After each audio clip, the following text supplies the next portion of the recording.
We What's up, did it. fellas? We made it. We made it. It's unbelievable. It took a while, but we made it. Yep. Happy birthday, Antonio, first and foremost. What's up, guys? Absolutely. How we doing? Yeah, Antonio, happy birthday, buddy. I hope your parents take you out to a nice dinner. I think Antonio's in Cape May right now with Mr. Russ and Miss Deb. So hope they're having fun in old Cape May, New Jersey. Hell yeah. Yeah, sorry, guys. We're a little bit late today. About time. Let's go. Yeah. All right. Double trouble in Indy. Yeah, look, the tech boys were going at it this morning. Brooks's new camera is it's been frustrating. So frustrating. So we had a very busy day yesterday on a moon bounce that Santa Claus brought Brooks' son Banks. So of course Brooks and I had to jump around in it for a while in the basement. So we were a little tired today. Okay, a little tired. That, and I love it when you connect your camera up and then it just doesn't show up. Just couldn't click on anything, so that was sick. But we made it. We got it. Yeah. Pickdown says he hears that model has overheating issues. No shot you can fit in that thing and not hit your head on the ceiling. Yeah, I don't know. Pretty close. Did you guys pretty have close. problems with that? Was it more we of had a problems lay with- flat moon bounce? Well, right now it is, and it was definitely deflating with both of us in there. Oh because yeah. I think the weight limit's like 250, and we're well above that. We're way above that. Guys? Yeah. We're at least double that. And every time we bounce, Banks would just lift off the darn thing. It's great. All right. Well, I haven't been on to talk to you guys about Corbin Burns, so you guys want to talk about Corbin Burns, or do you not Let's want chat. to? Let's chat. Let's go ahead and touch that. I know Pigtown was sending us some statistics, some money numbers about how the taxes really aren't that much of a difference between Arizona and Maryland.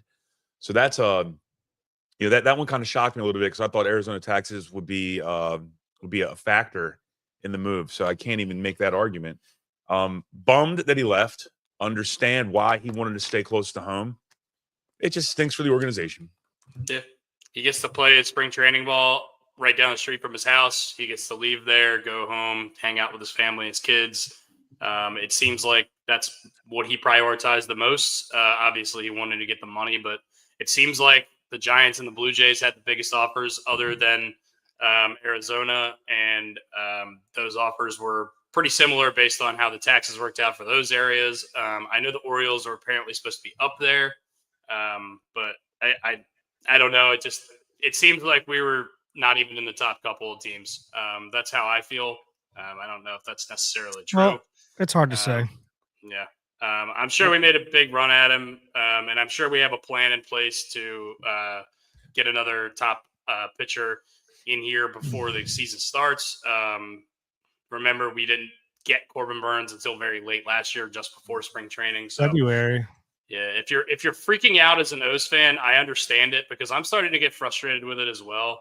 But can we wait until the season starts at least to see what the plan is before we just go scorched earth and burn down the whole organization in December? We got to remember we won over 100 games without Corbin Burns. Not saying that's. I mean, our bullpen was much better that year as well. Yeah. So I think we all think that they need to kind of go after some bullpen arms. If you look at the rotation, how it sits right now, it's not that bad, to be honest with you. We do still need to go get somebody. Yeah. And the depth is worrisome, I think. Yeah. If everyone stays healthy, which is just not, we've seen it over the course of the past 2 years. It's just not feasible. It's baseball, especially these days. You're going to need 6, 7, 8 guys who can start a game. And right now it feels like we have 5 capable guys and then a couple of guys that I'm a little bit afraid of. And like Brooks said, the bullpen, I mean, if our pivot right now isn't just go sign the best bullpen arms that we can get, I don't know what their play is. Like, I don't know. I'd really love to see Tanner Scott. I'd really love to see Estevez. I'd really love to see Kirby Yates. Any of those guys, all of those guys, bring them all in. I want guys who can get us to the 9th because based on how our rotation sits right now, we're going to be seeing a lot of bullpen arms coming in the 5th and 6th inning. I was thinking about it the other day. That's basically how the Royals won their World Series, was off of their bullpen. Wade Davis, Greg Holland, Joaquin Yep. Soria. They had a ton of good arms in that pen. Yeah. Was Chapman on that team? No. Chapman played for them 2 years ago. Okay. But yeah, do I think we need to go add somebody? Yes, I would love to see Max Scherzer come in and mentor Grayson a little bit. But we'll see what he's going to command. I don't think it's going to take that much. He's familiar with the region. He played for the Nats for a while, so he seems like the kind of guy that isn't hamstrung, or like he's not stuck on a region where he wants to be. Where like Corbin was, they've already set roots in Arizona, and I'm sure his wife was like, "Yeah, we're not moving to Baltimore." And Verlander is he went to ODU, so I mean, he is very familiar with the region. Sure. I'd love to see Scherzer more. I think he's more of a bulldog at this point in his career. Because I think Verlander's a little bit older than Scherzer. I think. Yeah, a couple he's like 2 years but older. you're splitting hairs. They're both in their close to 40. Both 40. Well, actually, Verlander's 42, and Scherzer's 39 or 40. But yeah, I just I understand it. I don't think that. I think we would have to get up to a ridiculous number like 300 to get him to come here to consider it. And I just don't blame him. Whatever. And he's got a very good contract that he took, a friendly contract towards him. He has an opt out after 2 years. So if he doesn't like where the organization is going, if he decides like, hey, I want to go somewhere and win, he has that potential. He has a full no trade clause. So he has to give permission to go anywhere on that. So, the way the money's been escalating, if in 2 years, if he's coming off a really good year, he can opt out and just get paid again. Yeah, give me Rich Hill. If Boston didn't already lock him up, old Dick Mountain, the one of the best nicknames in sports. Dick Mountain. Oh man, Pigtown, what I know Pigtown probably has information on this. I know we probably get a comp pick for Corbin Merton's leaving, and I would imagine if Tony Tater signs 29. Okay. So yeah, if Tater signs for some over $50 million, I believe we get another one, which is in the top 40. So we're going to be racking up draft picks, which I guess is a good thing. 30. That's what Pigtown says 30. Yeah, they're 29. Whatever. You're splitting hairs. It's in the first round, the back end of it. I hate to say this, and Dusty, I hate to say this, and I'm sorry for cutting you off, but I understand the draft picks, and it's going to be great for us down in the future. But I do not want to waste this young team that is gelled together. I don't want to waste them because then they're going to start coming up for contracts. Some of those guys are going to go other places. It's just the nature of the business. I want to take advantage of this team we have now, and with draft picks, you're drafting for the long-term future. I understand that, and that's great. But let's go ahead and get this. We got a 3-year window that's really tasty with all of our position players. I agree. It's just something that needed to be mentioned. Mm-hmm. Especially in a weak American League. I mean, I think the Yankees maybe they got better. They lose Juan Soto. I don't necessarily know if that makes you better. I think we were about even with them last year. They pulled away at the end because we had a lot of injuries and they were relatively healthy at the end of the year. I think we can hang with pretty much anyone in the American League. The National League is obviously a different animal. The Dodgers are ridiculous. The Braves are ridiculous. The Phillies are ridiculous. It's crazy, but while we have a chance to go take the American League and at least give us a chance against any one of those National League teams, I think we really have to look into doing that. So anybody wondering, here's kind of where we have to start dealing with some of these guys, some of the younger guys. We are in our time frame right now, so there's a lot of information here, but we'll focus on a couple people. So we'll go Adley right here. Adley has Arbier's 26, 27. He's a free agent in 28. So obviously he's coming down the line. Kramer's the same. Let's see. Gunnar is free agent in 2029, and Grayson's 30. Can we go back up real quick? Tyler O'Neill, who's your agent? And holy hell, he did it real well. Boris. I mean, I don't know. I think that's a pretty reasonable deal based on the offseason numbers we've seen so far. Yeah. Teoscar gets 3 years, 66. O'Neill gets quite a bit less than that. So I think that's based on. I mean, it's just it's just it looks weird because you're putting him on a team that has no big contracts. It's the same thing that it would look if you did this with the A's and you looked at Severino's deal in comparison to the rest of the roster, you'd be like, holy shit, why is Luis Severino getting paid so much money? But if he was on the Dodgers, he'd be like the 50th guy down.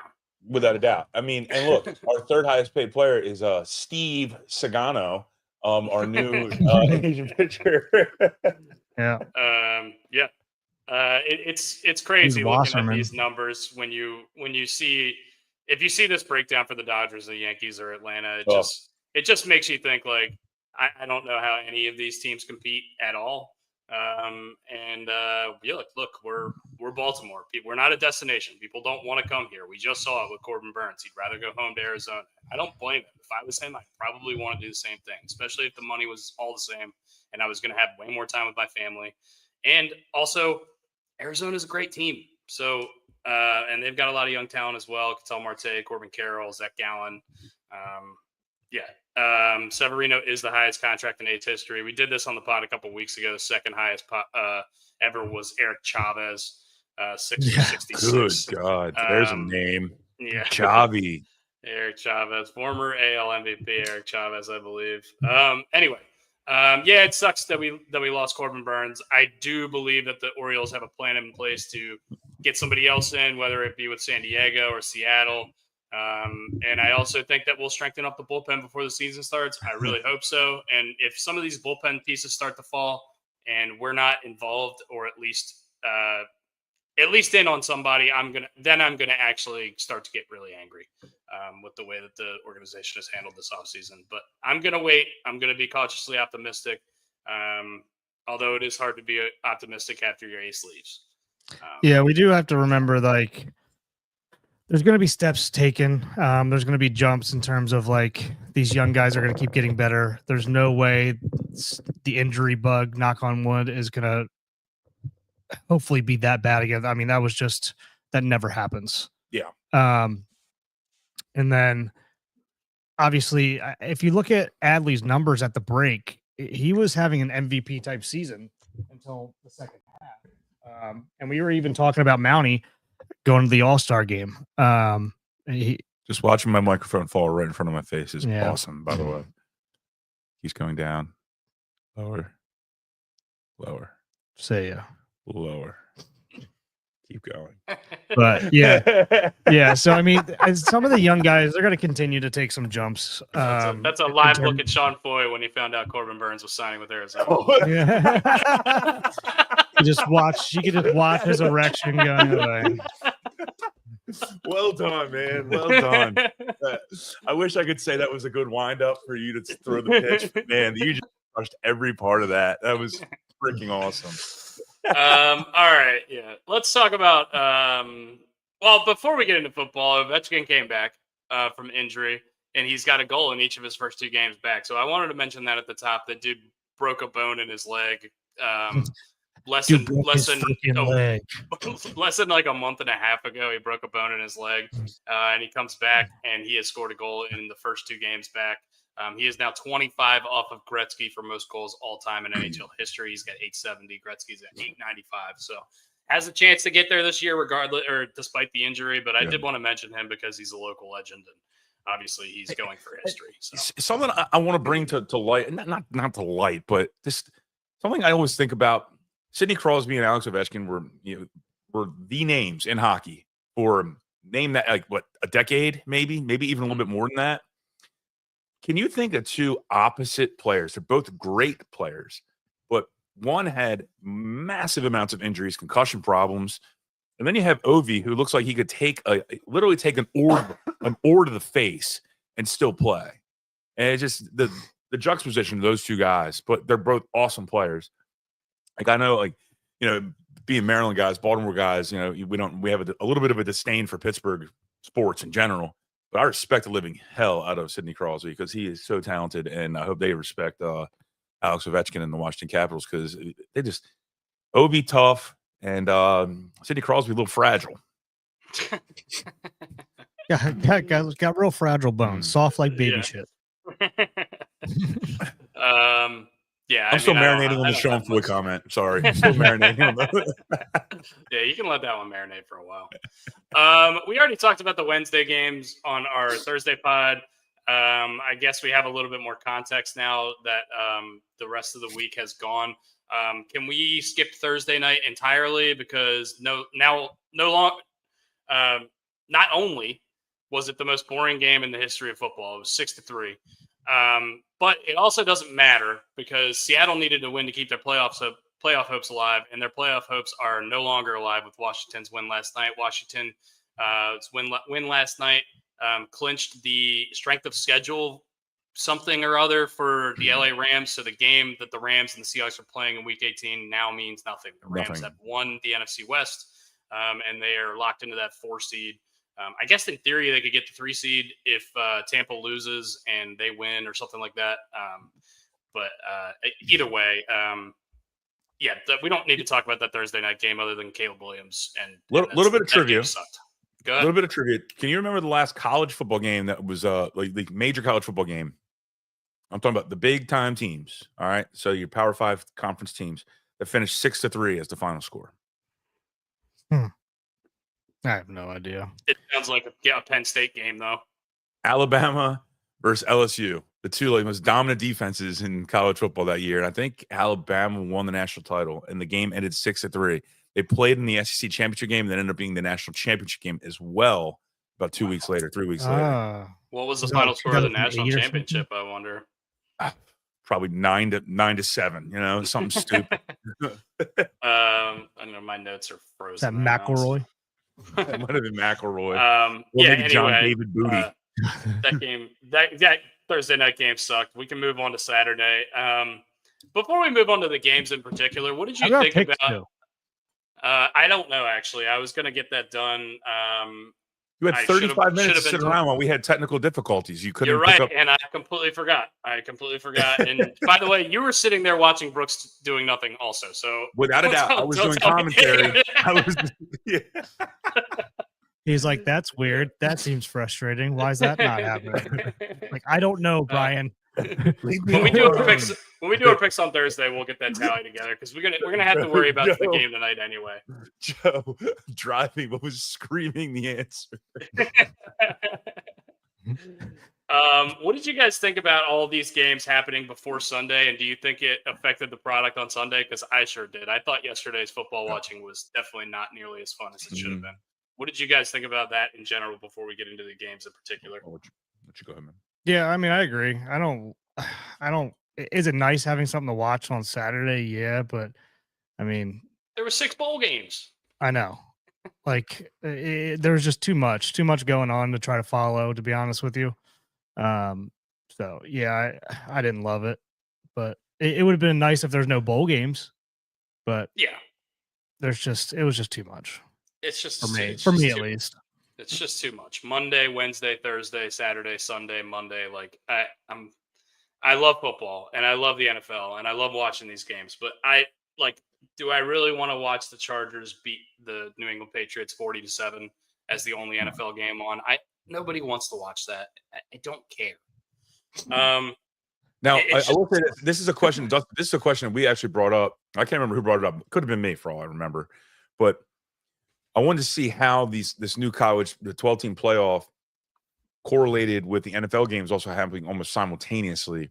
And I did read an article that said that the NFL games outweighed the college playoff games. So people still were focusing on the NFL, even though the college football national championship playoff format was rolling out right in front of your face. I'm not surprised on that. Yeah, especially with the product that they gave us for that first week. I mean, what can we say about that? That was positive. All those games sucked. Yeah, I mean, but still, gambling is gambling. So that's true. Yeah. Anyway, yeah, Chargers kill the Pats. Lad McConkey goes crazy. He had 2 touchdowns and had another one fly inches over his head from Justin Herbert. He had a massive game. Not too much in terms of playoff implications other than the Chargers did clinch their playoff spot, so good for them. It looks like the Ravens, if they win the division, are playing either the Steelers or the Chargers in the wild card round. And if they lose the division, meaning we lose to Cleveland next week and the Steelers beat the Bengals, then we would have to go to Houston, which honestly doesn't sound too bad based on what we just did in Houston last week, or earlier this week. But it looks like we're locked into playing either Houston, the Steelers, or the Chargers at this point. What do you guys think about that? Do you have a preference on who you'd prefer to play, or obviously you want to just go win the division? Chargers or Steelers, does it matter, or just play whoever's in front of you? Don't care. I do. I don't want to play the Chargers. Flat out, do not want to play the Chargers. Don't want to play the Steelers. I wholeheartedly disagree with you. I just don't want to play them a third time. I don't like that. Something weird always happens with them too. Whenever we play them, something weird is going to happen. I don't like the layout. I do not like this layout. I want to play the Texans so bad because we can just, Should we just tank it? Huh? Should we just tank it? Let the Steelers go beat the Bengals. No. Speaking of not tanking, just a little transition here. Brooks and I were watching the game. We were like, well, the Giants aren't tanking, huh? Because they went out and just whooped ass. Dude, the Colts defense won me a fantasy league and cost me 2 more. minus 5 fantasy points from the Colts against Drew Lock and the Giants. Drew Lock looked like he was fucking Peyton Manning. It was unbelievable. And Malik Neighbors, I think, has 6 legs. He was just running around everywhere and just doing weird kind of moves all over the place. I had a complete disaster fantasy-wise yesterday, guys, and Malik Neighbors was the author of a couple of them. I'm going to get triggered by all these names. I won. I was, just to put this in context, guys, I was in 6 leagues this year. I was in 4 championship games yesterday and 2 third-place games. I will, unless George Kittle goes crazy tonight. This is why I'm George Kittle's #1 fan. Unless George Kittle goes crazy tonight, I'm going to lose every single one of those games but one. And the only one that I won was a 2-week matchup. The final score was 329.9 to 329.6. No, it was not the Drew. Drew, I'm losing by 20. He's got Laporta. I've got Kittle, so I need Laporta to twist his ankle and Kittle to go crazy. I don't know. It's just it just was a complete disaster yesterday. I'm going to end up having the best regular season in fantasy football history and just completely collapsing in the championship in all these leagues. Scary Terry last night putting up 1 point completely screwed me out of 2 wins. It just a lot of stuff happened in fantasy this week. But anyway, we're George Kittle's #1 fans tonight, and we want George Kittle to score every touchdown that could possibly be scored tonight. And I know JP and Brian and Drew don't want to hear it, but that's what we're looking at. I know Pigtown. Whoa, I know Pigtown is out there, and he texted us last night. Did the Ravens really open up as 18.5-point favorites over the Browns? Dude, have you seen DTR try to throw a football? I mean, it's so bad. The Atlas Stone from so bad. He looks like he's throwing a meatball. He's terrible. He's How is he going to bad. start? Like, why is he starting this game? Why is Jameis not starting this game? I think they're all hurt. I don't think they care. They're tanking. It's unbelievable. The Dolphins are terrible. And Snoop Huntley, like he's a backup quarterback. I had no. I mean, I don't know. It's so bad. I watched Kevin Stefanski's beard physically get grayer on the sideline during the game. It was so bad. 21st highest spread in NFL history. That is unbelievable. Me and Brooks keep at the same times. How were there 20? Zach, Pigtown, thank you so much. How the hell are there 20 other spreads larger than that? What the hell? I think there was a game. There was a game last year where the Chiefs played the Jets, and I believe the spread was 20. And I don't think I had ever seen a 20-point spread before. I want to go back and see how many of those games covered. Yeah. What the spread, the numbers are. I'm sure we're going to probably hear that on some program this week. Oh yeah, and I know we're jumping around a lot, but hey, the Jets looked great yesterday. We'll get to that game in a sec. Let's talk about Denver Cincinnati just because it was on Saturday and it has huge playoff implications. So I'm going to kill this microphone. The 7th seed in the AFC is up for grabs at this point still because of that Denver Cincinnati game that went to overtime. That cost me a ton of money because Cincinnati's kicker couldn't make a 30-yard field goal in overtime to to hit my Denver +3.5 bet. And also T. Higgins playing against him in 2 fantasy leagues. So fuck that guy. Since he comes out with the win here and keeps their playoff hopes alive, they need to beat the Steelers this weekend, and they need Denver to lose to the Chiefs. The Chiefs have already announced that they are sitting all of their starters. Anyone that has a pulse that is a playmaker for the Chiefs is not going to be playing. So the AFC playoff picture rests in the hands of Carson Wentz. Is Dusty the Lamar Jackson of fantasy football? Great in the regular season and buckles in the playoffs? That's what some people are saying. I don't know who's saying it, but people are saying. Yep. They are saying. I checked the Twitter, and yep, they're saying it. Okay. Fair enough. What do you guys think? Are you scared if Cincinnati gets in? Are you terrified of them, or do you think no matter what, if Cincinnati gets in, they're going to have to play Buffalo? They're going to have to go to Buffalo in the first week of the playoffs. Do we think that that's a matchup they can win? I would be terrified if I was Buffalo. I'd much rather play Denver or Miami. Well, yeah, but that Denver defense scares the living hell out of me, man. I mean, that's a good D. That's a good D, and I'd rather face Cincy, because Cincy's D is terrible. I don't know. Denver scares me. Their offense is so good, though. Their offense is so good, but their D is so bad. And I trust Sean. I'm a big coach guy when it comes to the NFL. I would rather go against what's his name, Zach Taylor, than Sean Payton. Yeah, and that's just how I feel. I mean, everyone's got their own perspective. I understand. I don't think Buffalo's defense is very good either. I know they looked really good this week against the Jets because Aaron Rodgers put up I think one of the worst QBRs in the history of the league this week. It was nice. really bad. So he's got the best and the worst. Yeah. Yeah, he's the dichotomy of that guy. But yeah, I just that's the last use of dichotomy today. All right, or I'm going to pontificate about that shit. We're going to nip that in the bud. Yeah, right away. Anyway, if I'm Buffalo, I'm shaking in my boots for that Cincinnati team. I think that they would go out and kill Denver or Miami, especially Miami playing in cold weather. I don't trust them at all, and I don't think they have a really slim chance of getting into the playoffs anyway. I think that both Denver and Cincy would have to lose this week, and they would have to win. Which I guess is possible, but I would say unlikely based on the fact that the Chiefs are playing no one. I would be terrified if I was Buffalo, because Buffalo's defense I don't think is very good either. I think that game could be a shootout, and whoever gets the ball last in those kind of games just typically ends up being the winner. We've seen it with the Mahomes-Allen shootouts in the past, and we've seen Burrow take a team like this that was not the best team in the regular season and go make a Super Bowl run with them. So I would be terrified of them if I was an AFC team. And as a Ravens fan, I would definitely don't want to see them in the playoffs, because we've beaten them twice already, and beating a team 3 times, as you guys know, is incredibly very unlikely. Very unlikely. Incredibly hard to do. Arizona LA Rams was a terrible game. The Rams clinched their playoff berth. Cooper Kupp still in witness protection. Puka Nacua gets every target. Trey McBride has his first receiving touchdown of the year. He broke a record for most receptions for the season before receiving touchdown. I think he had 99 receptions before his first receiving touchdown, which is too bad I'm already eliminated from fantasy. It didn't help me at all. And then yesterday, Colts Giants. I watched pretty much this whole game.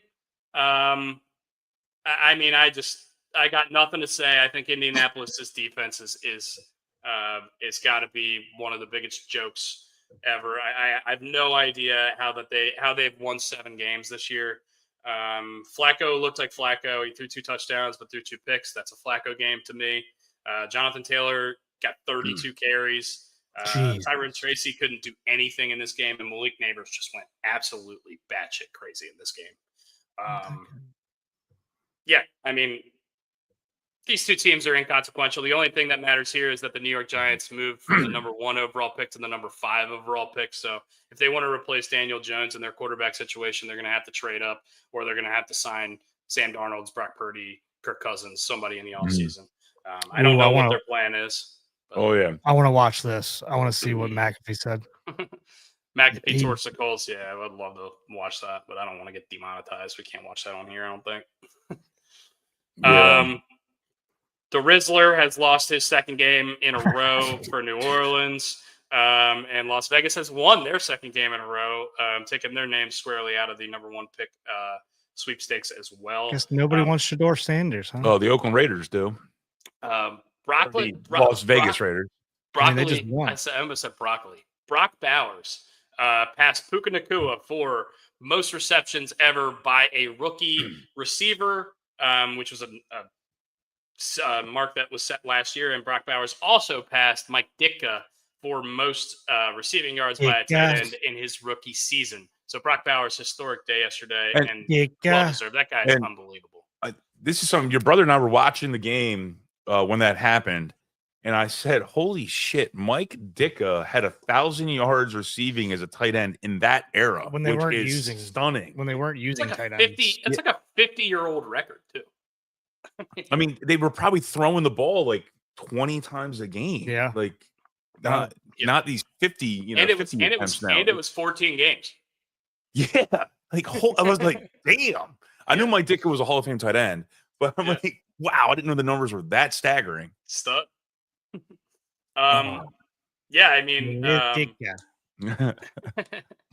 I mean, Brock Bowers is unbelievable. We don't have to talk about that game once again. That game's ridiculously bad, as were a lot of these games on Sunday.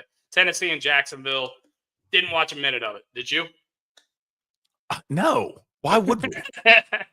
Brian Thomas, 7 for 91 and a touchdown. That's all that matters. Brian Thomas is unbelievable. If we redrafted these wide receivers, I think he would be going in the top couple. That's for sure. Oh, without a doubt. Without a doubt. I think honestly, I think Jalen, I hate to say, because we brought it up last week, Jalen Daniels would probably go number 1 overall now. I really believe that. Yeah. I really think that. I think Brock Bowers is going somewhere in the top 3. I think Brian Thomas is going somewhere in the top 6. I still think the top 3 Malik Neighbors is right there with him. I think the top 3 are still all quarterbacks. I think it's probably Daniels, Caleb, and May. I just think you switch the order up a little bit. Just because those teams still need quarterbacks, and all those guys haven't looked bad. They've looked at least decent. I think Bo Nix jumps a lot. Mm-hmm. I think Harrison falls a little bit. I think McConkey and Thomas obviously go way higher than they would have. Brock Bowers goes high. I don't think if you're the Chargers, you can move off Joe Alt. We can do a redraft at some point. We'll do a redraft. And I understand, and I see what Pigtown's saying. Like, when you go to a certain team that doesn't have a great infrastructure at that time, you're going to have, what if Patrick Mahomes went to the Jaguars, right? And is Patrick Mahomes still Patrick Mahomes? Who knows? Yeah. I mean, you get the number 1 pick for a reason, right? Yeah, exactly. You're 100% correct. So I don't know. The Brock Bowers, I mean, he is just a stud. And the fact that he's doing it on the Raiders, who have nobody throwing him the football. Aiden O'Connell. Yeah. Desmond Ridder, like Gardner Minshew. Yeah. Gardner Minshew. Speaking of which, there we go. He's the Raven killer, dude. He's the Ravens killer. Yeah, he beat us this year. That's for sure. He's beat us the last 2 years. Buffalo and the Jets 40-14. The Jets scored all 14 in the last quarter. I mean, it was 40-0. This game was over. Aaron Rodgers he's got to be done. If he plays another year, I mean, I just don't know what you're thinking if you're him. Where does he play? We were talking about this. Him and Kirk Cousins just do not look the same after that injury. Yeah. No. And your brother's right. What we were talking about it last night is I can't remember if it was Rodgers throwing the ball or if it wasn't Cousins because he didn't play. Like that Achilles injury, it just looks like they can't drive the ball like they used to be able to drive it with the heat, with the velocity that they had before. Yeah. And they used to be able to make those passes. Probably mentally still think they can make those passes, but physically cannot do so. And then those passes now are getting picked.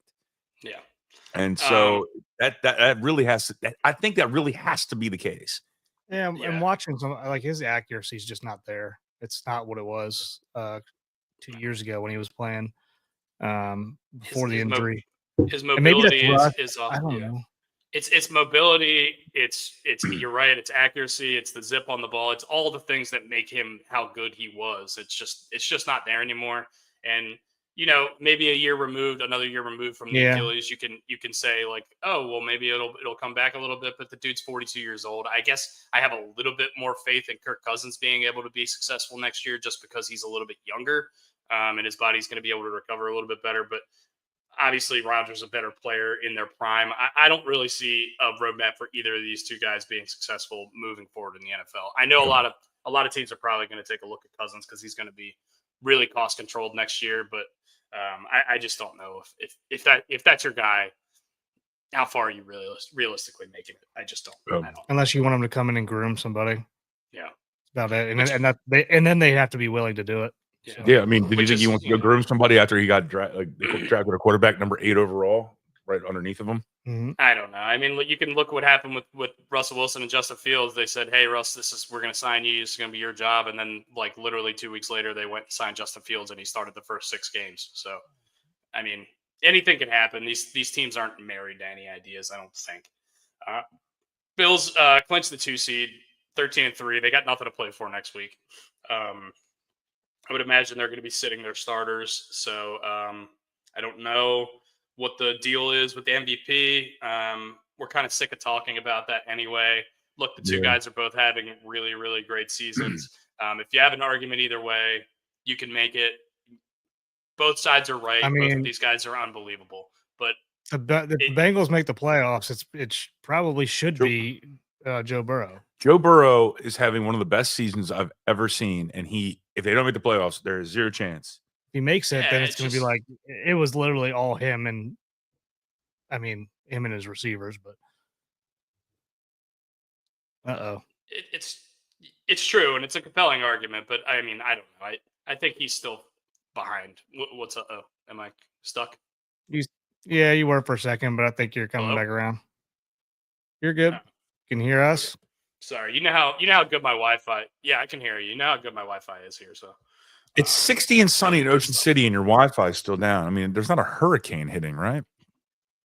My Wi-Fi fucking sucks here, and it's gonna get upgraded soon. Don't worry. Anyway, I hope so. How's Cricket Wireless treating you? Jesus. Tampa and Carolina. Tampa completely beats the brakes off of Carolina here. Bryce Young and Adam Thielen had a great game. Yeah, down too. What? Bryce Young and Adam Thielen go crazy in this game in the first half, and then the Tampa Bay Bucks just took over. Mike Evans and Jalen McMillan both had 2 touchdowns. Bucky Irving had over 100 yards from scrimmage again, over 1,000 yards rushing for him as a rookie. And that's splitting carries with Rashad White.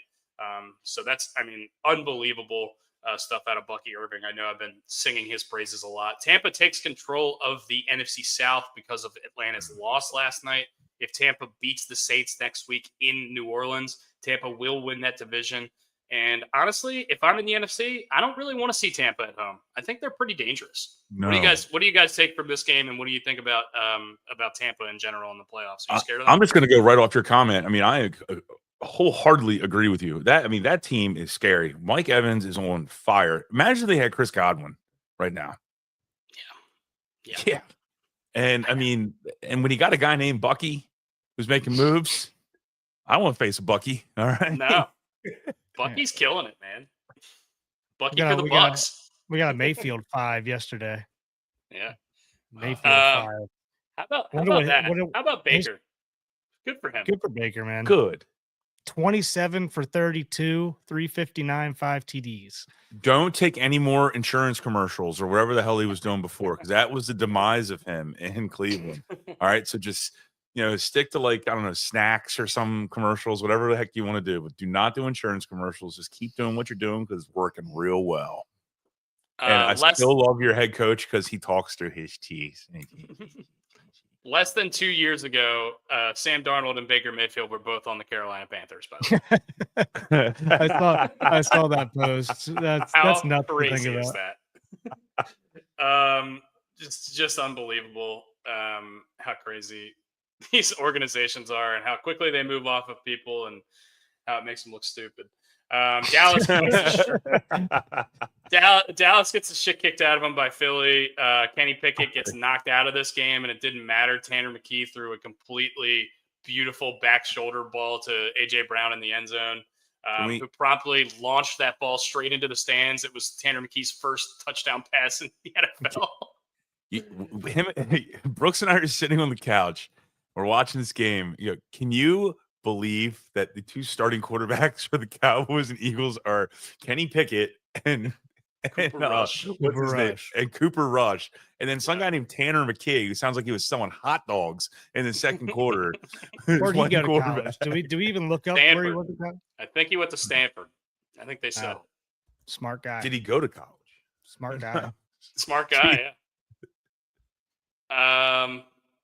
Yeah, he went to Stanford. He was a 6th-round pick by the Eagles last year, and that was his first NFL action. But yeah, Barkley goes for 167. He goes over 2,000. Our friend Delaware Dave mentioned this, and I tend to agree with him. I don't know why, especially now that the Eagles have clinched the 2 seed in the NFC. I don't know why he would play next week to try to break that Eric Dickerson record. I know it would be a big deal for the team, but Eric Dickerson did it in 16 games. So I think we have to take that into account. I don't think it's worth risking the best player on your offense to go get that record. He does need I think, what is it, like 105 yards or something like that. I think it's 103. Either way, it's just a shade over 100.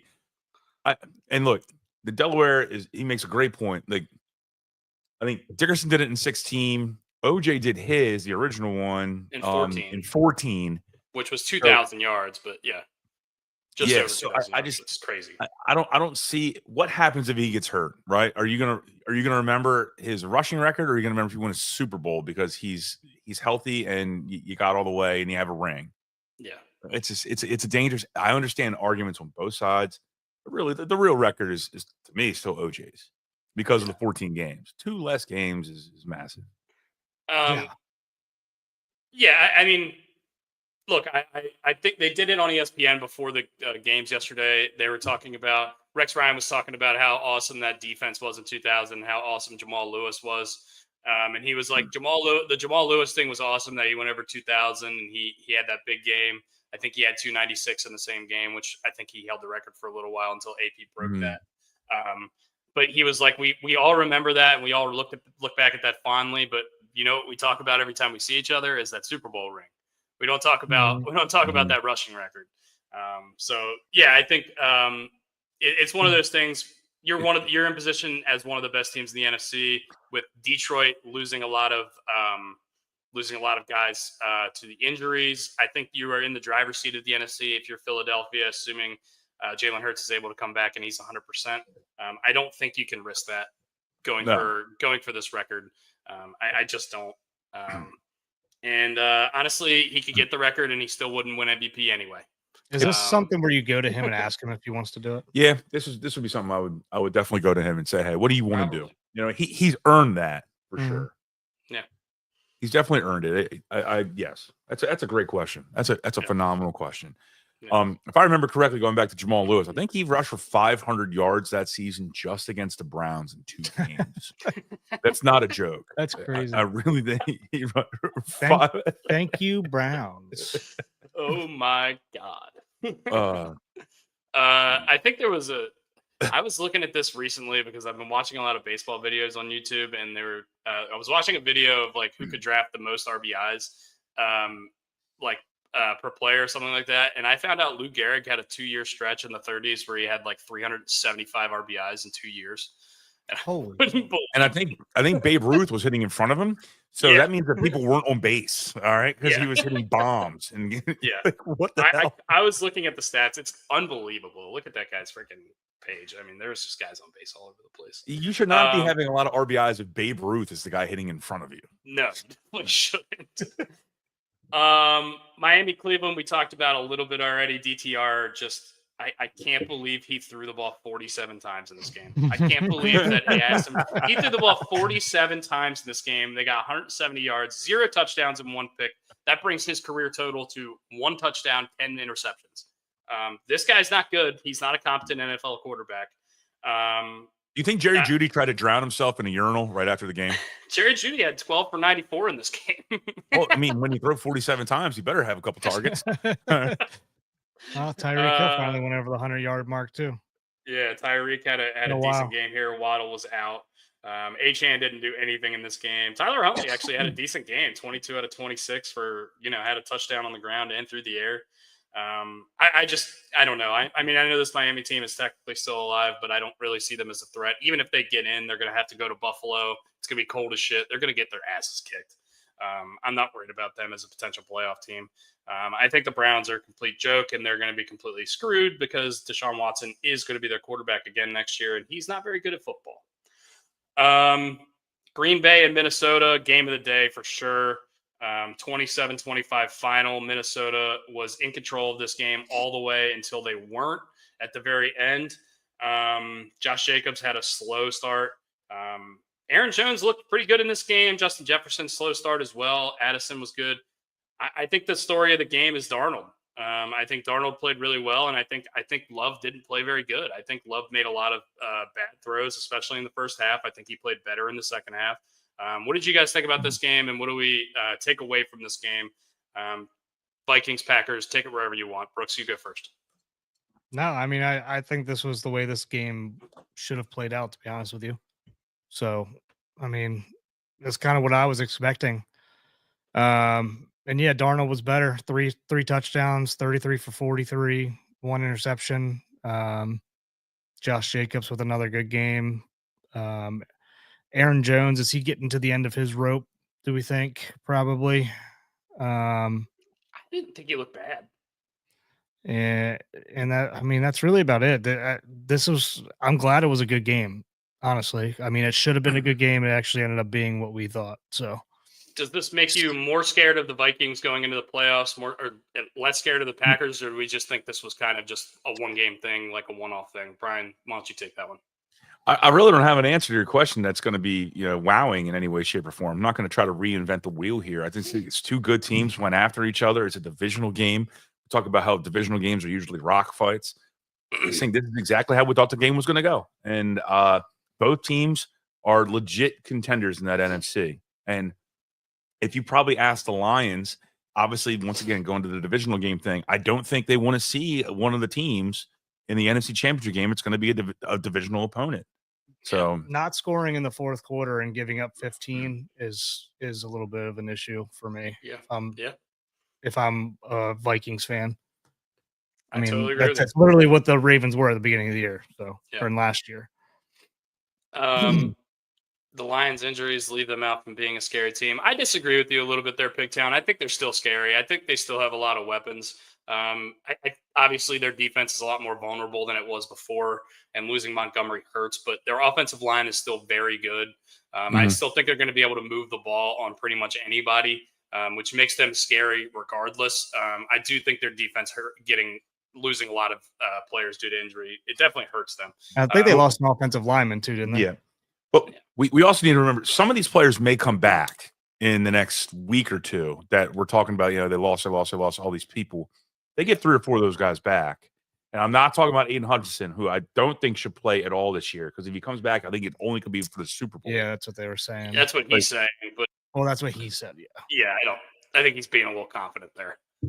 I mean, the dude broke his leg, right? Like, yeah. So, I mean, but if they get a couple guys back in whatever positions those guys play, it just adds to your depth. I think you put the Lions right back up there. They're still the class of the NFC, even with all these injuries, which is terrifying. Yeah, 300 yards per game passing against both them and Buffalo's defense the last 6 games. That's rough. That's rough. Lions and Vikings, Sunday night game next week for the division. How crazy is that? It does not matter what happens tonight. The Lions could lose to the San Francisco 49ers. Then the game next week will be for the NFC North, and it will be for the 1 seed in the NFC. One of these teams. So what do you do if you're the Lions? You play your starters for the first half? No, I play them. What, tonight? You mean? Yeah, because the game doesn't matter. I mean, your game next week matters, so I think you keep your starters in just to keep them fresh. Okay. I mean, you're trying to get a bye. You're trying to get into the playoffs and get yourself the best chance. You get the bye, you get home field advantage. I think you give yourself the best opportunity to win next week. And I don't think sitting your guys in the second half tonight, especially if they end up losing, if they're up 28-0, then yeah, for sure. But yeah, I mean, I definitely, I get what you're saying. Keep the guys fresh. Yeah. That's why I say play in the first half, let them get their reps. And then, because what the hell if Jared Goff gets hurt in the fourth quarter when they're winning or losing by 10? Who cares? I can the game see, matters next week. I can see different coaches doing it. I don't think there's any way Dan Campbell's going to do that. I think he's playing their guys. I think he's going to play their guys no matter what. And Pigtown says he thinks they should sit everyone. And you might be right. I think they should, but I don't know if they will. It's Dan Campbell, and I just don't think they're going to do it. So yeah. Yeah, like Big Town said, like I said before, doesn't matter what happens tonight. No matter what, whoever wins next week will be the NFC North champion and the number 1 seed. Let's get on to the night game last night, Atlanta and Washington. I mean, Washington Dustin, you're gonna need to lead this one because Brooks went to bed early and I fell asleep. I fell asleep in the fourth quarter with my drink in my hand on the couch. I cannot believe I didn't spill it. Did you drink it when you woke up? Absolutely not. I threw it away. Oh man. We both look at each other. Last night. We're like, it's 7:45 and we both want to go to bed. I go, dude, we're old. Like this is how we know we're old now. Yeah. Yeah, I will tell you this. There was a lot of clock mismanagement from both of these teams at the end of this game. It seemed like both of the teams wanted to give it away. Jaden Daniels, 5 touchdowns within the last 30 seconds of the game this year. That is fucking bananas. That guy comes up big, and when he had the ball, I'll tell you what, when he had the ball going down the field with like needing yards to go in overtime, as soon as they got the coin toss, I knew the game was over. I just felt so confident in Jaden. And I don't often say that about rookie quarterbacks, and I often don't think that way. And I think he's unbelievable. He's so much fun to watch. And this is basically with Scary Terry, his best receiver, getting completely blanked. He had 1 catch for 5 yards last night. AJ Terrell was on him no matter where he went on the field, and he was basically in single coverage most of the night with AJ Terrell, and AJ Terrell dominated him straight up. That was a matchup I was watching all night last night. They tried to force the ball to Terry probably 7 or 8 times. I bet you had 7 or 8 targets, and he just could not come up with it. AJ Terrell was all over him. I was doing some reading this morning, and once again, didn't watch the end of the game. I was reading something about clock mismanagement by Raheem Morris. Can we elaborate on that? I'm asking. So, at the end of regulation, the Falcons get the ball with 50 seconds left, something like that. They have 2 timeouts. They throw a ball down the field, get like 30 or 40 yards. Early in this, maybe with 40 seconds left, the guy catches it.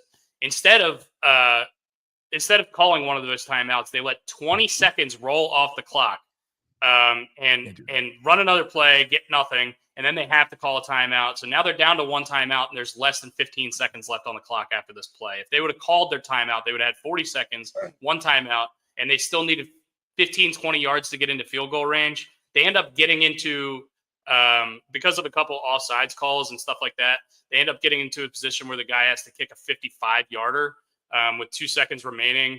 And he hardly got it to the end zone. It was their 3rd kicker this season. I think his name's Riley Patterson. I think he's been on like 3 teams this year. Younghoe Koo was not healthy. He's hurt. So he kicks it. He doesn't even get it to the uprights, but they had basically a chance to have 40 seconds left with 1 timeout to get 20 yards.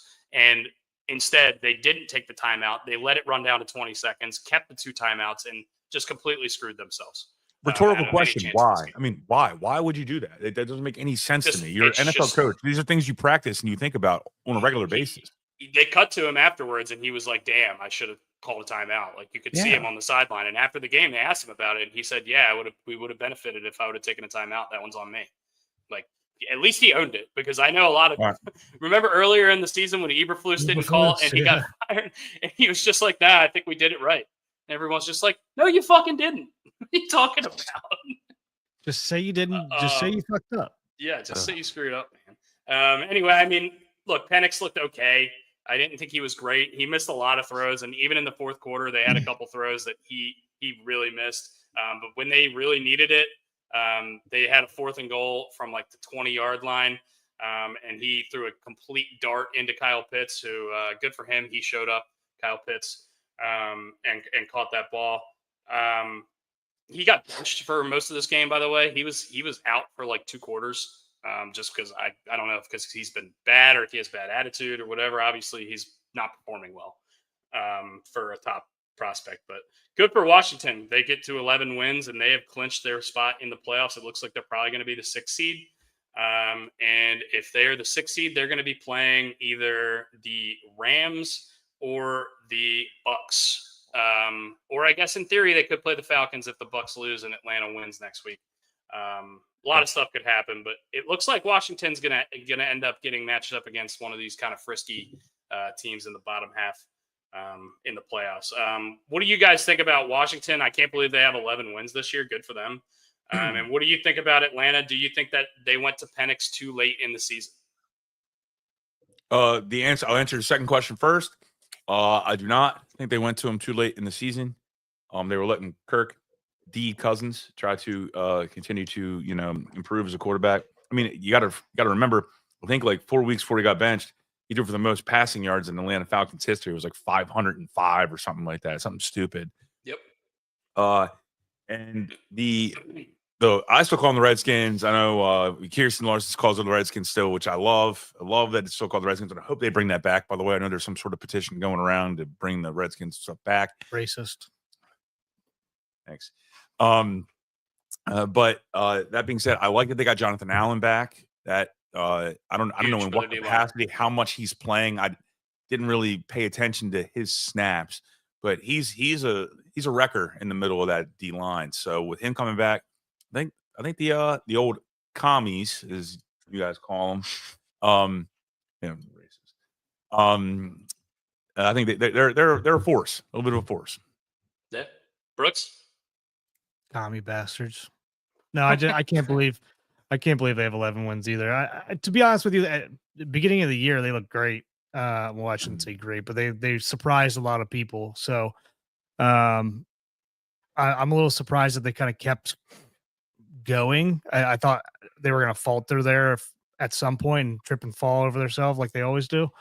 But yeah, good for them. I'm glad that they ended up having a pretty good season, and maybe they can get one. Maybe they can snag a win in the playoffs. That'd be kind of cool. I mean, this isn't their season to win a Super Bowl. No. But this is anything they get out of this season's a bonus at this point. I mean, if you'd have told any Washington fan before the season they were going to win 10 games, they would have been ecstatic. Especially Jaden Daniels playing the way he did. 127 rushing yards last night for Jaden Daniels. Sean Foy was bricked up. Oh, he was at the game too. He's trying to get rid of those tickets. I saw, and I ended up going. Yeah. Well, he wanted to go to the game. He's trying to get rid of his own tickets. Got to get rid of my tickets. Can't go to the game, Sean Foy. All right. So line, the game tonight is Detroit, San Francisco, a rematch of the NFC Championship game. The game does not matter at all. The line is Detroit -3.5. I guess it's that low because they don't know if Detroit cares about the game or not, because it doesn't matter. Yeah, I mean, any other takeaways, impressions of this week? I think a ton of these games were bad. I think having all the games early in the week kind of spoiled NFL Sunday a little bit. Red Zone yesterday for the 4 o'clock games was just Packers Vikings with a little bit of Browns Dolphins mixed in, so that was kind of boring. Saquon gets over 2,000 yards. That's a huge deal. Yeah, I mean, any other takeaways from this week, or any other overall impressions? Or you guys want to get into the draft? Oh, not yet. We still have That's a Shames going on. We got all kinds. Oh, you guys have That's a Shames? Because I have one. I forgot. Go ahead. No, you go first. Go ahead, man. Did you guys see the Arkansas football player? I wanted to talk about Joe Radke. Don't do this. Oh, no. Joe Radke's going to lose all the tires on his car right now. There's an Arkansas football player. I can't remember his name, and honestly, I don't even want to say it because I hate the guy. He was in whatever bowl game Arkansas played in. Just blatantly, there's a video of him just stomping on a player on the other team's ankle and calling him like a pussy bitch. And just blatant disregard for the other guy. He came out with some bullshit apology on Twitter yesterday or the day before. Sorry, he's a douchebag, but he apologized. Anyway, once again, I'm unprepared here. I didn't have the guy's name in hand, but go look up Arkansas football player dirty play, and it's going to be the first thing that comes up. It's complete terrible. That is a shame. And if especially in a bowl game, these teams aren't playing for anything but bragging rights. It was bad, ugly. Yeah. Oh man, Yeah, it's not good. It's not good. I think Joe Rackey's probably having 16 Red Bulls right now simultaneously, somehow miraculously. My that's a shame. Receivers. My that's a shame is if these allegations are true, and Leonard Hamilton, the former coach of Florida State basketball, offered all these kids, like 6 or 7 kids, $250K in NIL money, and then reneged. They're now suing him. If this is true, shame on you. Like you can't. These kids don't know what the heck they're doing, and some of which their parents want the kids to take the money without looking at anything, and then the parents are basically using their children as as their lunch pail. You can't do that. So Who was that? That was the Miami head coach. Florida State. Florida State. Florida State. There's 6 or 7 former players are suing Leonard Hamilton for $250,000 NIL promises. Is anything written down? Who knows? It's basketball. Yeah. If anything's written down, who knows? Is this word of mouth? Is this happening in a living room with the family being around? I don't know any of those details. But when a majority or when a bunch of players, and remember, basketball teams only have about 15 to 20 guys. So you're looking at a majority of your team. About half your team going and suing you. That's pretty telling. I don't have it. That's a shame. That's a shame is R.I.P. Jimmy Carter. He died yesterday. Yeah.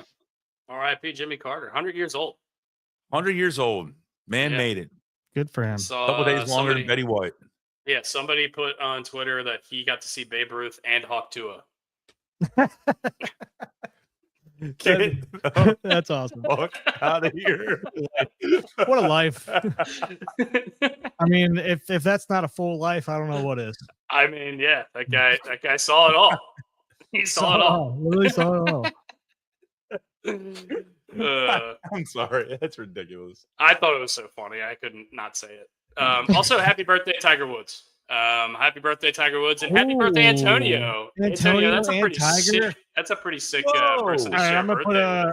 I'll send the link out for anybody for call-ins if anybody's interested. And I'm going back and forth with Antonio's family, and he's working till 1:00. So we're still 1-1. He's going to try to call in a little bit after 1:00. Okay. If we get there, if we don't get there, it's okay. Let's do our draft. I didn't put up the draft last week because I'm a stupid, lazy idiot. So who wants to go first? Who wants to go first? Well, okay. So we don't know who won, right? We don't have a winner. Huh? We don't have a winner. So you guys decide because I'm the idiot. I can go last or whatever. I feel like we did though. I didn't make the graphic, so we definitely didn't. Maybe I made the graphic. Okay, maybe you did. Let me check. This is good. We're just vamping now. No, we're just here vamping. Anyway, the draft this week is going to be best sports commentators, sports hosts, sports personalities, those kind of guys. We're going to do guys who commentate games. We're also going to do guys who sit behind a desk and talk about sports.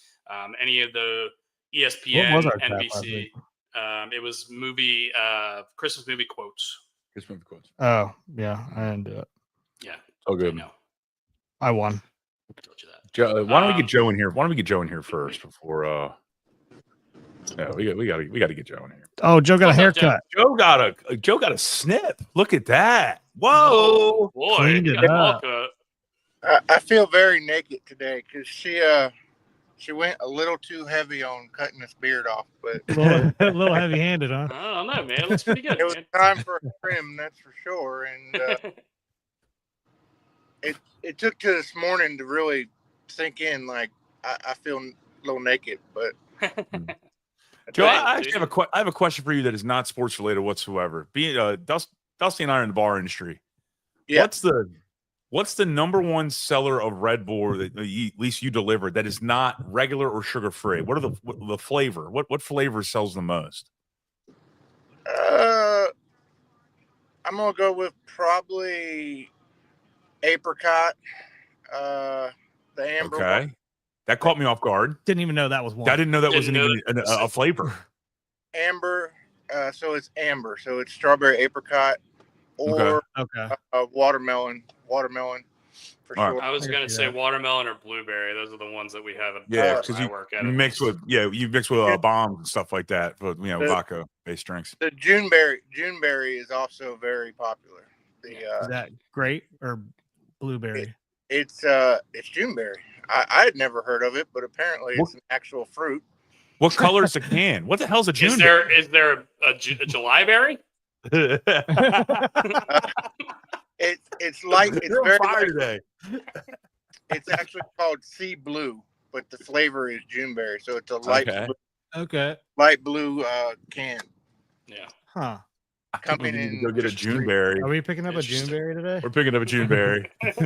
I'll be your Juneberry. Yeah, I'll be your Juneberry. And then they just made this permanent too. So the Get lime.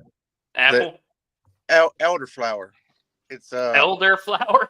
the summer edition from this past year. Karuba elderflower took the place of the dragon fruit. I can't keep up with all these Red Bulls, man. The interesting thing, the coconut one. That's the white can. yeah, That one's real popular, even though it comes out the liquid actually comes out blue, which makes no sense whatsoever. yeah. I don't understand it either. I was very. A lot of people like that. I forget what kind of shot or bomb we make that with, but it's very popular. You got to remember that bombs aren't really popular outside of this area of the United States. And people don't know what the hell bombs are. Like, we go get a bomb right now in Indianapolis, they're going to be like, "What the hell are you talking about?" Yeah. Popular in California. When I lived out there, they were very popular. Yeah. Oh, really? I guess Ocean City calls them grenades, right? Grenades are just small partake, bombs. I don't partake in bombs anymore because the last time I did, I don't remember the evening. So, Yeah. Tends to happen when you do a bunch of bombs. That happens to me every now and then.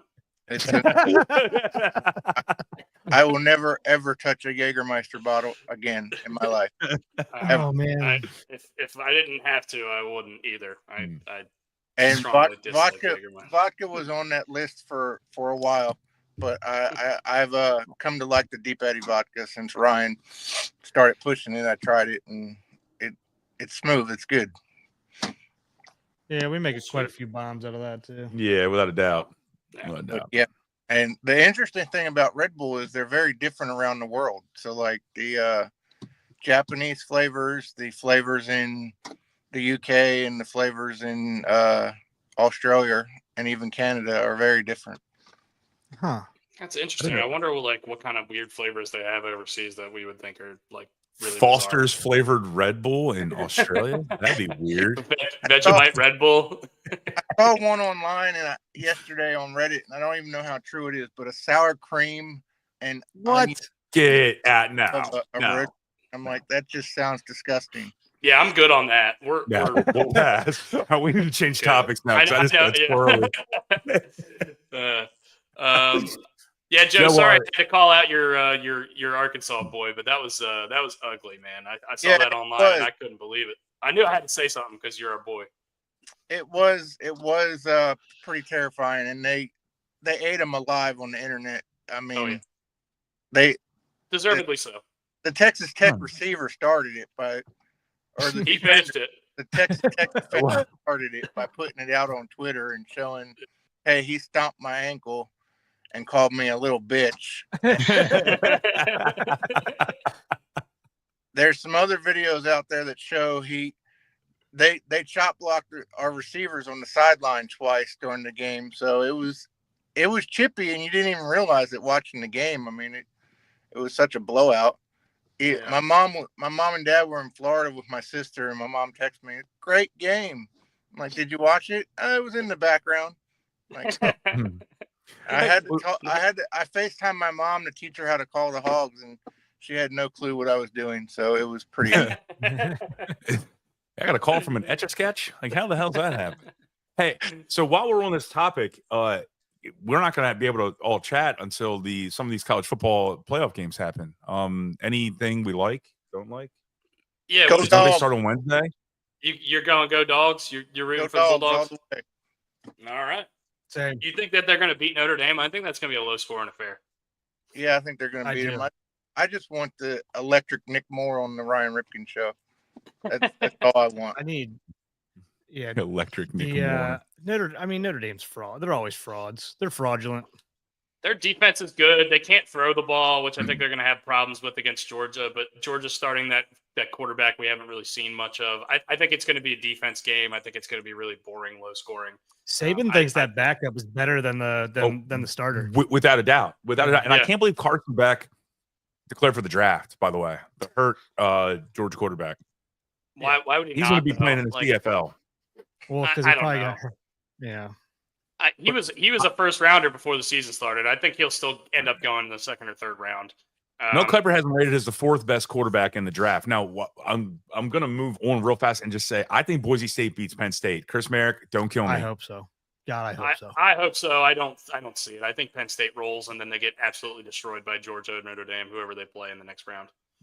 I mean, I hope Boise State wins too, because that means Boise State versus Georgia, and Ryan will talk a bunch of shit to Nick on the show and make it. Yeah, Yeah.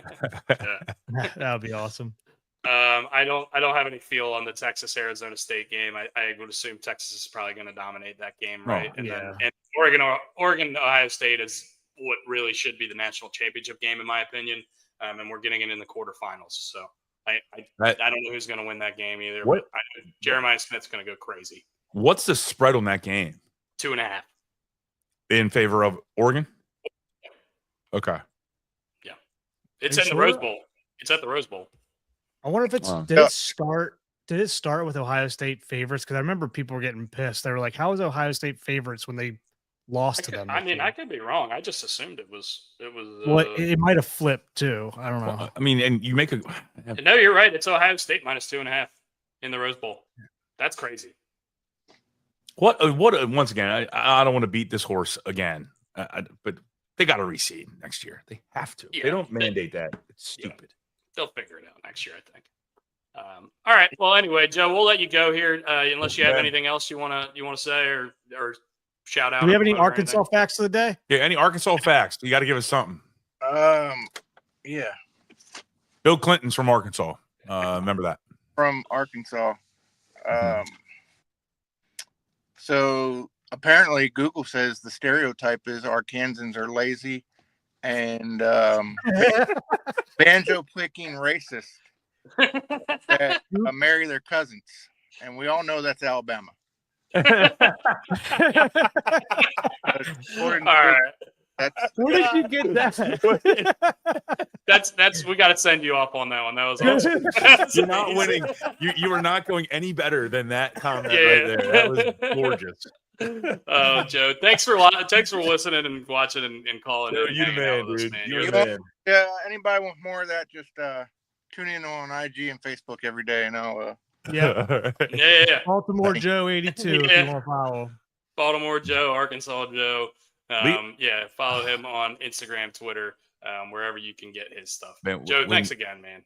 Thanks, buddy. Appreciate it, Have a man. good Have a good one. We'll be in the Discord tomorrow. Come in and hop in and have a drink. Yeah, All might right. have to. Fair enough. Yeah, all Let's right. do it. All right. Okay. That's Me not and a bad Brett idea. are starting at 5:30 Eastern because that's New Year's for him. So we're going all the way to California New Year. Hell yeah. All right. Awesome. Oh boy, Wow. That's going to be that's a gonna be a long one. Holy shit. See you, Joe. Be good, baby. All right, Joe. Thanks, brother. Oh, man. Oh, that Holy was shit. great. That's gonna be That, forever. I did That's gonna not see be that on coming for out. 8 hours tomorrow. Hey. Man. All right.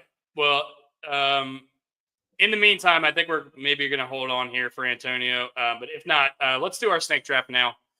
Snake Sure. draft, best sports commentators. I have the order in as Brian, Brooks, Dusty. Do you guys want me to switch it? Do you guys, does it matter who goes first? I think there's a consent. There better be a consensus number one. So I don't really think it matters who goes first. I mean, I'll go first just to get out of the way. Okay. All right, I'm gonna go with Vin Scully. Poop. Okay. You can shut your yapper. Well, that's what I want. I was hoping maybe you went a different way. Vin Scully is number one all day, every day. And that says a lot because I watch a certain individual every single day Mm-hmm. to this day. And for me to take Vin Scully over him is yeah. Oh man. Yeah, Do I have the number 2? Yeah, we're including once again people behind desks, studio shows, any sports commentator or personality. Oh, If shit. anybody Well, picks then- Mad Dog Brusso, then I will kill you. Yeah, we're not friends anymore. Yeah, give me Dan Patrick. And yeah, I think those are the logical top two. I'm going to take John Madden. I think he changed the game.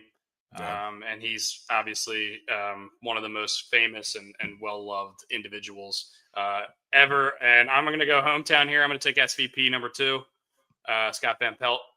So I get John Madden and Scott Van Pelt wrong. with my wrap around here. He hits Herb. Strong. I mean, you can't go wrong. Those are two heavy hitters. I mean, yes.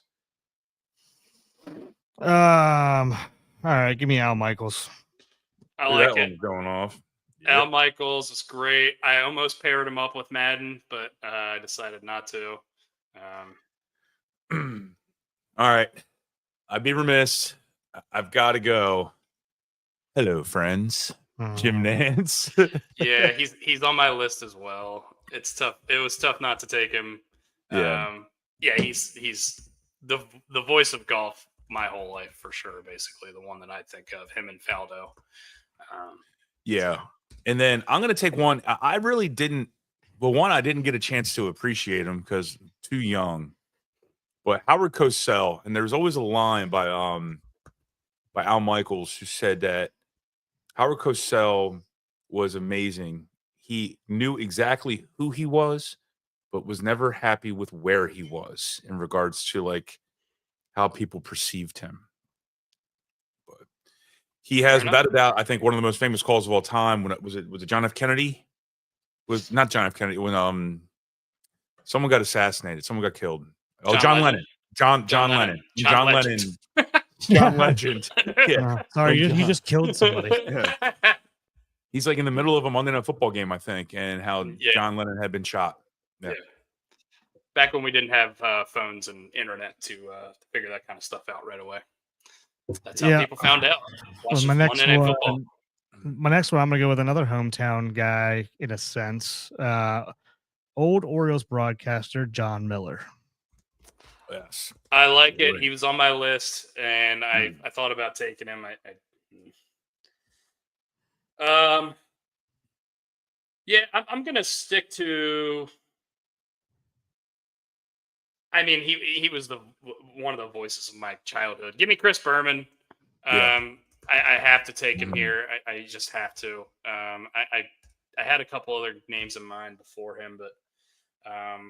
And I'm going to go a little bit newer school on this one. Give me Gus Johnson. I love that guy. Ooh. He's electric, and he is so much fun to listen to. Rise and fire. And I need a flipper still fits. So, yeah. And when Chris Johnson, the running back for the Titans, was running, and he goes, "He's got cop speed. Get away from the cop speed." Yeah. No, he got trouble for that. Away from the cop speed. He got suspended for that. He got in trouble for that. Stupid. All right. Brooks has Dan Patrick, Al Michaels, and John Miller. Those are excellent picks. I think he needs a color guy.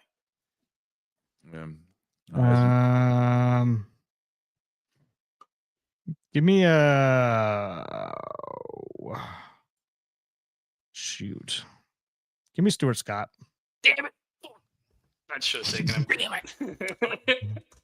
Stuart Scott, awesome. R.I.P. Amazing. Huge part of my childhood as well. All right. We're all hockey guys to an extent. I'm going Doc Emmerich. Yeah, I knew that was coming. You got to go Doc Emmerich. He classified a pass in hockey like 18 different ways in one game. Like he shuckled the puck, or he shoved the puck, or he whatever. What he was? Did you think he had a thesaurus in front of him, and he was just trying to damn well shuttled across, shucked across. Like, oh god. Anyway, and I'll finish. I get to finish off my draft here. I will take Mr. Harry Carey. Damn it, that was my Harry here. Harry here. Oh man, I'm out of there. I think Will Ferrell when I think of Harry Carey. I mean, there's so many good ones left. But that's the one. That was the one. Oh man. All right. I have to pick another one. Give me R.I.P. Greg Gumbel. Recent death, Greg Gumbel. Yeah, that's a sad. Did you say color guy or colored guy? That's little racist, Dustin. Little racist, Dustin. Oh man. Jesus Christ. Oh man, we're gonna get canceled before we. You said it, not me. I didn't say it. You said it. I'm gonna go hometown cooking here, and I'm between two guys. Should I take Joe Angel or Gary Thorne? Give me Joe Angel. He was the voice of Orioles radio basically my entire childhood, and I love that guy. Played golf with Joe Angel. Played golf with Joe Angel at Mountain Branch Golf Course in Falston. Great swatch of land, by the way, everybody. And Mr. John Heumann was playing with us, and he ran out of golf balls. So he found a golf ball that was like a range ball, and it literally had a penis drawn on it. Okay. So while we're golfing with Joe Angel, John Heumann hits this golf ball. We're on the green, and Joe Angel sees the penis, and he goes in Joe Angel voice. So I cannot even try to impersonate it, but he goes, "No, is there a cock on that ball?"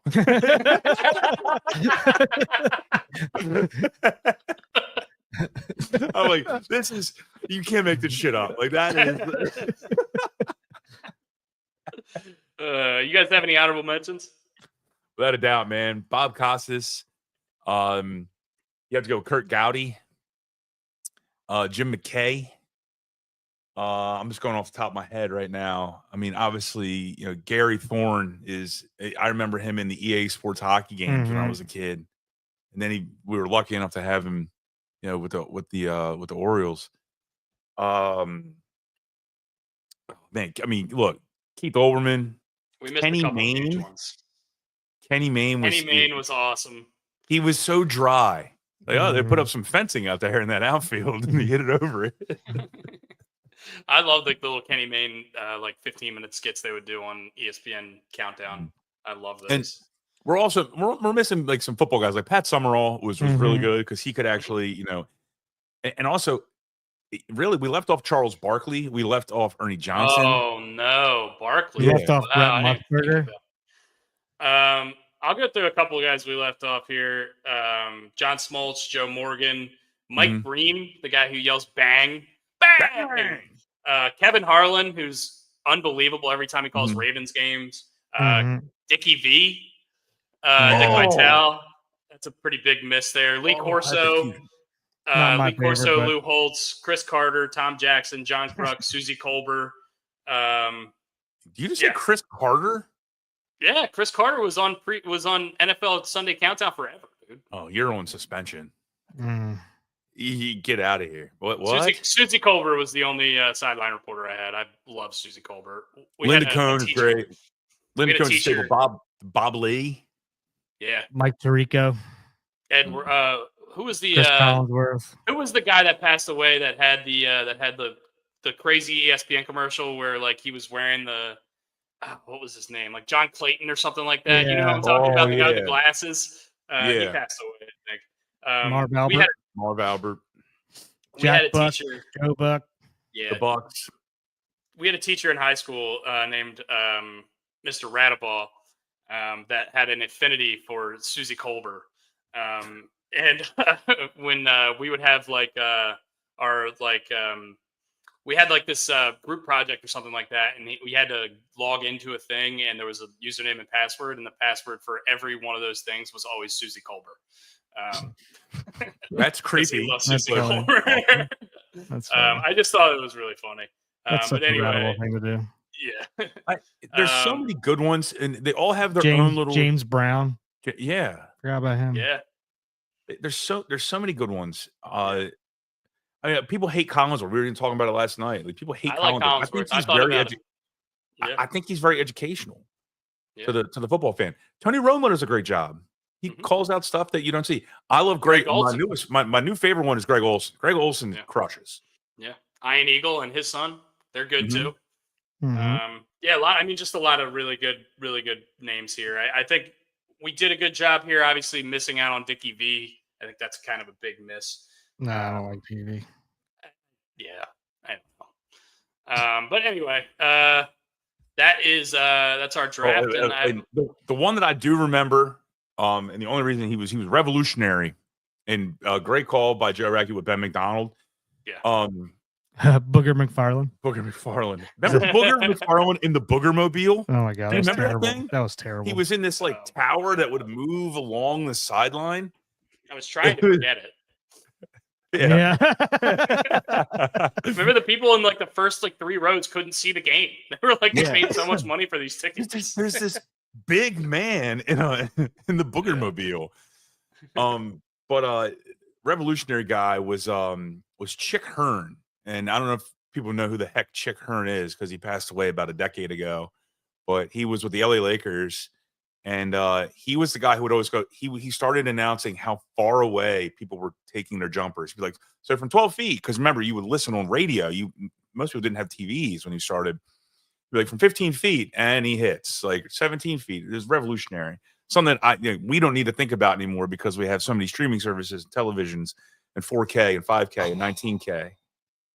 We missed a big one. We Bob missed a big Uecker. one. Like Vern Lundquist, like Keith Jackson. Whoa, Nelly. Bob Shaq. Uecker. Oh my God, how we miss Bob Uecker. Bob Uecker's Oh no! That's Oh, a bad no. miss. He's the best part of For Love of the Game, and it's Brooks' favorite movie. Well, he's not now. He's Vince not- Scully- Vince Vince Scully. Scully. Major League. He's the Major best part of League, Major League. Yeah, he's an incredibly important part of that movie. Bob Uecker's big. The sneaky comment in Major League from Bob Uecker is everyone always remembers just a bit outside, but right after that he goes, I don't know how they're taking pitches this close. As the ball's like clanking over. Oh man! Stop. What was the big one, Brooks, that you said? Shaq. He's Yeah. hysterical. Barkley and Shaq were misses. Barkley I and just Shaq. completely forgot about them. We Good should old- be good old We just don't JR watch a ton of Good old I would JR, watch Jim that, Ross, not Jerry watch the that. King Lawler. Oh yeah. Jerry the King Lawler crushes. Yeah. Paul Jim Heyman. Ross. Yeah, Paul Heyman. That's a good one. Pat McAfee. I mean, That's I gonna love pick. McAfee, but I can't put him in that echelon yet. Yeah, he's not around there yet. Anyway, He's got to do it for 10 more years. I will actually make the graphics this week. Oh, and put That's them out good. so That's we can- nice of you. The honorable mention list might be better than our list. It might be actually. Yeah, I don't know. Yeah, we'll see. Maybe Thursday we can get the show started on time with our tech guys here. Are you guys doing the golf simulator this week? I think we are tomorrow. Yeah, and we also miss Bill Raftery and Mel Kiper. Yeah, I don't like Mel Kiper either, even though he's a Calvert Hall guy. I can take or leave Mel Kiper. Yeah. Oh, Madden got taken. Yeah, Madden got taken, Mr. Merrick. Yeah, Madden was number 1. Yeah. I mean, I Yes, guess we he do is. have to say that Mel Kiper revolutionized the whole draft stuff, but Yeah. Yeah. And still one of the best. The Indianapolis Colts GM at the time, whoever the hell that guy was, when the Colts didn't take Pollard? Trent Dilfer. Pollard. And no. This is like way, but when Mel Kiper Oh. first started doing the draft, and the Colts GM is getting interviewed by somebody, and they said Mel Kiper said you should have taken this, and he goes, "Who the hell is?" I don't. Or he goes, "I don't give a Wasn't shit it who Bill Mel Polian? Kiper is." Nah, it's somebody before Bill Polian too. He's like, "Who the hell is Mel Kiper? I don't give a shit what he thinks," or something like that. We didn't pick either of the Van Gundys either. John Kruk, Buck Showalter. Anyway, Crucky would have been a good one. Crucky's good. Yeah. I like Harold Anyway, Reynolds. Kevin Millar. Anyway, that's our show, guys. Thank you guys for joining in. We will. These two Huckleberries will be playing against the Golf Pro. Hopefully, we'll get that figured out, and you guys can watch that tomorrow. What time is that going to be, guys? 1 o'clock? Somewhere in around lunchtime. We haven't nailed down a time yet. Okay. So those guys are going to do that tomorrow. That is going to be New Year's Eve. We will put out our picks. Actually, we don't have to because we have the college football bracket. So if you guys are participating in that, I think who's got the 2 brackets that are perfect? It's Brian Mayhew and Ryan Ripken, correct? Yeah. Yeah. Brian and Ryan. So yeah, join along with that.